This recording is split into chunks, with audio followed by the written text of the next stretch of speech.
రాజ్యసభకు కాంగ్రెస్ అభ్యర్థులు రేణుకా చౌదరి, అనిల్ కుమార్ యాదవ్. బీఆర్ఎస్ తరపున వద్దిరాజు రవిచంద్ర. నేడు ముగ్గురి నామినేషన్లు. ఇవాళ లాస్ట్ డేట్ నామినేషన్లకి.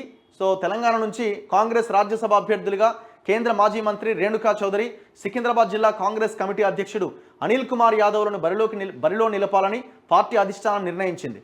వీరిద్దరిని ఎంపిక చేసినట్లు పార్టీ జాతీయ ప్రధాన కార్యదర్శి కేసీ వేణుగోపాల్ బుధవారం ప్రకటన విడుదల చేశారు.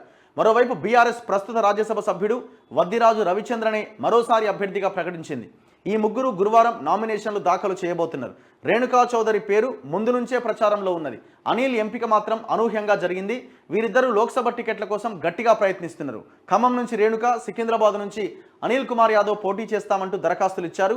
ఈ రెండు స్థానాలకు గట్టి పోటీ ఉండడంతో వీరిద్దరిని రాజ్యసభకు ఎంపిక చేశారని సమాచారం. 100% అదే వాస్తవం.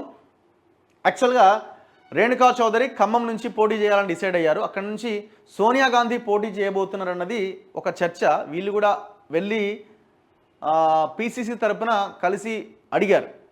సో ఆమె కోసం రాజ్యసభకి రేణుకా చౌదరిని పంపిస్తున్నారా? భట్టి విక్రమార్క భార్య ఆమె కూడా అప్లై చేశారు. సో ఆమె కోసం చేస్తున్నారా, లేకపోతే వేరే ఇంకొక పర్సన్ ఎవరైనా ఉన్నారా? పొంగులేటి బ్రదర్ పేరు వినిపిస్తూ ఉన్నది. సో ఆమె ఎట్టి పరిస్థితుల్లో వెనక్కి తగ్గదు కాబట్టి ఆమెని అకామిడేట్ చేయాలి కాబట్టి రాజ్యసభ ఇచ్చినట్టుగా కనబడతా ఉన్నది. రెండోది అనిల్ కుమార్ యాదవ్.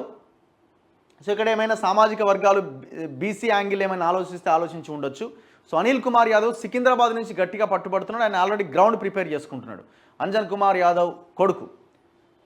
సో అక్కడ ఆయనకి టికెట్ ఇవ్వడం కుదరదని రాజ్యసభకు పంపించినట్టుగా కనబడతా ఉన్నది. సో అక్కడ ఇంకొక క్యాండిడేట్కి ఇవ్వాలనుకుంటున్నారేమో. సో మొత్తానికి వీళ్ళకి వచ్చిన ఈ సీట్లు ఈ లోక్సభ స్థానాల్లో వాళ్ళు పోటీ చేయాలనుకుంటున్న స్థానాల్లో వేరే క్యాండిడేట్స్కి టికెట్లు ఇవ్వడంలో భాగంగా ఇచ్చినట్టుగా కనబడతా ఉన్నది. So Renuka Chowdary 6th time అట పార్లమెంట్కి. సీనియర్ నాయకురాలైన రేణుకా చౌదరి పార్లమెంటుకు వెళ్ళడం ఇది 6వసారి.